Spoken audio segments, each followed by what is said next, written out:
Ohmic substance, ohmic substance and non ohmic substance. ठीक है, ये दोनों क्या होता है वो भी बता देते हैं हम। ठीक है, ohmic substance and non ohmic substance जो होता है वो क्या होता है? A substance which follows Ohm's law, which follow Ohm's law, उसको क्या बोलते हैं? Ohmic substance.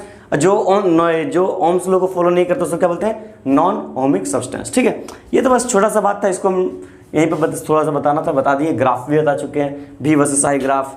ठीक है, वो V versus I characteristic graph था ओम्स लॉ का। ठीक है, तो ये सब क्वेश्चन बहुत अच्छे क्वेश्चंस, मतलब बोर्ड पे जो ये क्वेश्चन जो है वो ग्राफ को भी, मतलब ग्राफ से भी, ग्राफिकली भी बोला है सॉल्व करने के लिए, प्लॉट द ग्राफ बोला है, और साथ ही साथ न्यूमेरिकल्स वाइज भी है। मतलब ये दोनों कॉम्बिनेशन टाइप का ग्राफ है, ये मतलब कॉम्बिनेशन टाइप का क्वेश्चन है। इस क्वेश्चन को सॉल्व करते हैं, देखिए कैसा है। ठीक है, तो इसको रब करते हैं, थोड़ा सा रजिस्टर देख लेते हैं।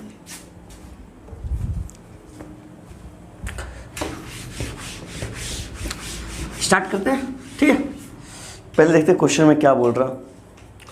The value of current I flowing through a coil. ठीक है, एक कॉइल है, कॉइल से करंट फ्लो कर रहा, जिसका I क्या दिया, देखिए the value of current I flowing through a coil for the corresponding value of the potential difference. मतलब देखिए क्या बोलना चाह रहा, वो करंट का वैल्यू दे दिया, I मीन्स करंट है ना, V मीन्स पोटेंशियल, करंट और पोटेंशियल डिफरेंस का कुछ वैल्यूज दे दिया।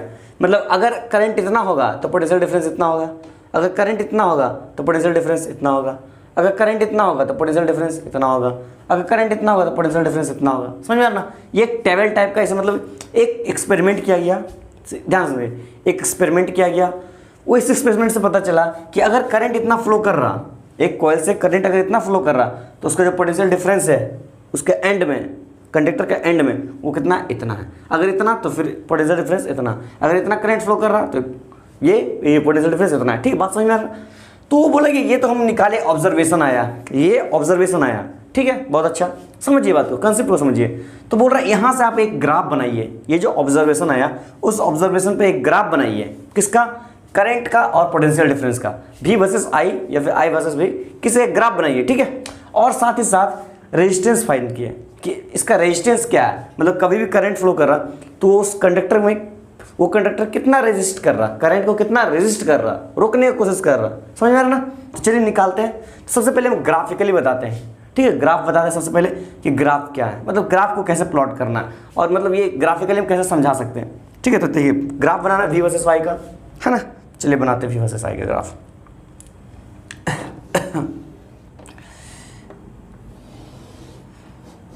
है ना, चलिए ठीक है। ग्राफ, ये ग्राफ है, पहले सॉल्व करके बता दें या फिर ग्राफ बता दें? पहले सॉल्व करके बता दें, फिर ग्राफ को बढ़िया से डिटेल में बता दें। ठीक है,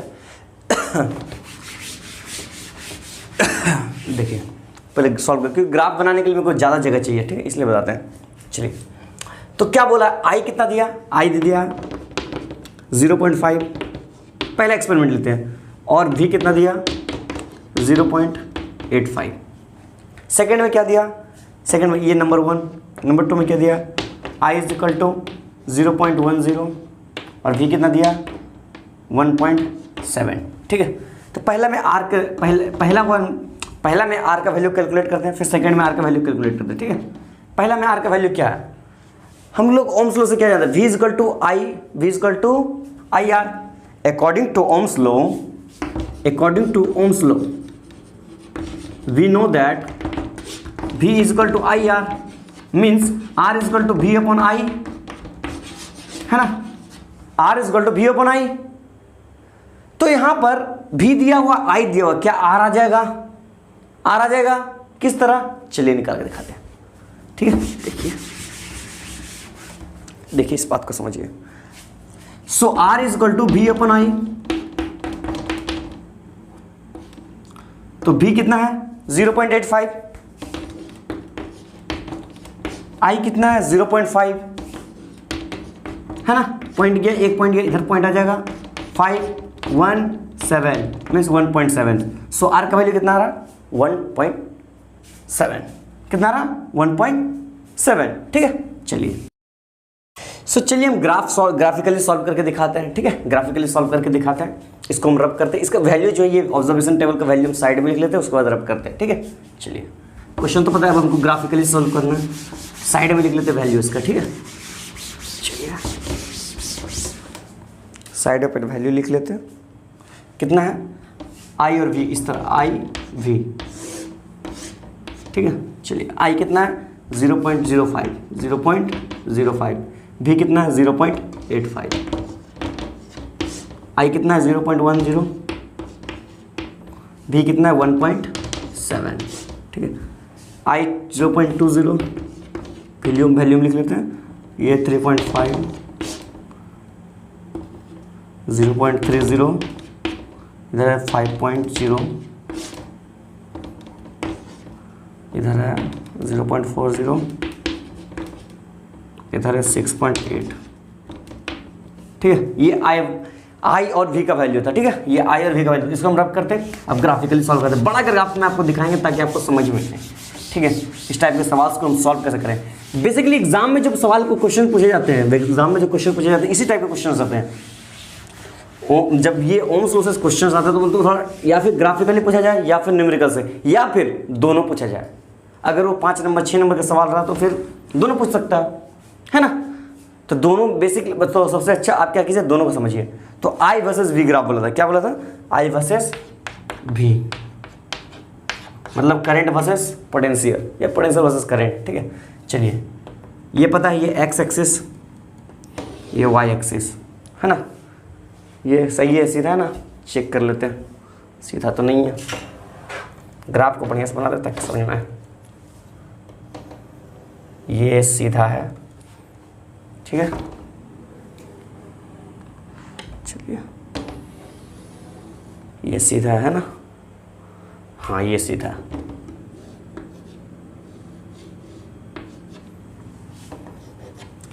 इधर मान लेते करंट आई, इधर लेते आई, इधर लेते भी। आई क्या है करंट, भी क्या है पोटेंशियल डिफरेंस, है ना। चलिए ये ओरिजिन पॉइंट। अब कुछ पार्ट्स में डिवाइड करते हैं, कितना ऑब्जर्वेशन है, 5 ऑब्जर्वेशन है। 5 पार्ट में डिवाइड कर लेते हैं, इक्वल हाफ में, 5 इक्वल हाफ में, 1 2 3 4 5, और भी आगे चलते हैं इधर, 1 2 3 4 5, है ना, इक्वल हाफ में।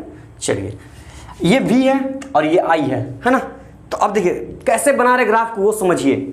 I पहला पॉइंट क्या है 0.5, 0.05, सेकंड क्या है 0.10, थर्ड क्या है 0.20, फोर्थ क्या है 0.30, 5 क्या है 0.40, ठीक है। अब ये V में पहला क्या है 0.85। आप इसमें एक चीज़ खास बात नोट कीजिएगा, हम बताएंगे अभी, देखिए 1.7 हम बताएंगे अभी, देखिए 3.5, 5.0, लास्ट क्या 6.8। देखिए खास बात नोट कीजिए, इसके और इसके बीच में कोई एक कॉमन डिफरेंस है, कोई एक डिफरेंस है, फिर इसके बीच में कोई एक डिफरेंस है, इसके बीच में एक डिफरेंस है, इसके बीच में डिफरेंस है। मतलब ये दोनों को माइनस करें तो एक नंबर मिलेगा, ये दोनों माइनस करें एक नंबर है, वो सारा नंबर सेम होगा। 0.10 माइनस 0.05 बचा क्या 0.05, 0. समझे ना बात, मतलब जो मिल रहा है वो क्या मिल रहा है, डिफरेंस सेम मिल रहा है, ठीक है। मतलब देखिए वो मतलब एग्जैक्ट सेम नहीं मिल रहा, बट ऐसा हो रहा, समझिए ऐसा हो नहीं रहा, मतलब खास कर समझिए, डबल हो रहा, डबल ऐसा करके बढ़ रहा है। ये जरूरी नहीं कि हो रहा है, बट इसको समझिए, बात समझिए, इसको कोई इससे कुछ लेना देना नहीं, लेकिन इसको समझिए क्या मतलब, इसका बोलने का मतलब है कि अगर 0.05 एम्पियर ऑफ करंट अगर फ्लो कर रहा तो जो पोटेंशियल डिफरेंस होगा कितना होगा 0.85। मतलब अगर ध्यान से, अगर एक कंडक्टर में 0.05 एम्पियर करंट फ्लो कर रहा तो रेजिस्टेंस कितना आ रहा 0.85। मतलब ये इतना करंट अगर फ्लो कर रहा तो रेजिस्टेंस कितना आ रहा, इतना करंट फ्लो कर रहा, रेजिस्टेंस कितना आ रहा, इतना।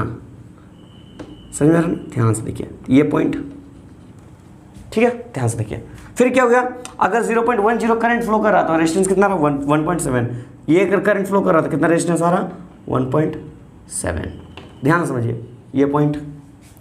अगर इतना करंट फ्लो कर रहा था इतना रेजिस्टेंस, इस पॉइंट इतना, फिर उसके बाद क्या हो गया, इसको एक स्ट्रेट लाइन बना के देखिए, आप स्ट्रेट लाइन बना के देखिए, ध्यान से देखिए, आप इसको देखिए,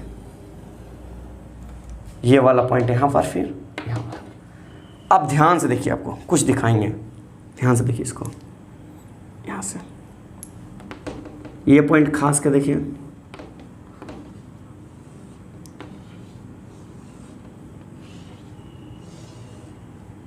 सीधा नहीं बना, ठीक है, आप सीधा बना सकते हैं कॉपी में। देखिए क्या ये किस चीज का ग्राफ है? स्ट्रेट लाइन ग्राफ है। ये क्या है? Straight line. ये हमें क्या बता रहा? क्या बता रहा? मीन्स आई और वी के बीच में ग्राफ प्लॉट करे, वो स्ट्रेट लाइन निकल रहा, मतलब v प्रोपोर्शनल टू आई। ये क्या बता रहा? Ohm's law. क्या बता रहा? Ohm's law. क्या बता रहा? Ohm's law. समझ में आ रहा ना? तो ये देखिए, यहां से हम क्या निकाल सकते हैं? रेजिस्टेंस भी निकाल सकते हैं, पोटेंशियल डिफरेंस भी निकाल सकते हैं। तो ग्राफ आपको बस ऐसे ही प्लॉट करना होगा, जो हम रेजिस्टेंस निकाल के दिखाए उसी तरह रेजिस्टेंस निकालना है, ठीक है। ये सिंपल सा सवाल है, ऑब्जर्वेशन टेबल दिया हुआ है बस, ठीक है। ये बस यहीं तक था क्वेश्चन, ठीक है। और इसको ज़्यादा लेक्चर लंबा नहीं कर सकते, एक सवाल समझाने में बहुत ज़्यादा टाइम लग गया, ठीक है। वैसे करने का तो ज़्यादा टाइम नहीं लगता, बस 2 मिनट 3 मिनट, 2 मिनट बहुत ज़्यादा है, 2 मिनट बहुत ज़्यादा है, 2 मिनट 3 मिनट, ठीक है। लेकिन ये समझाने में थोड़ा टाइम लगता है, इसलिए तब मैं यहाँ इसको हम यहीं पर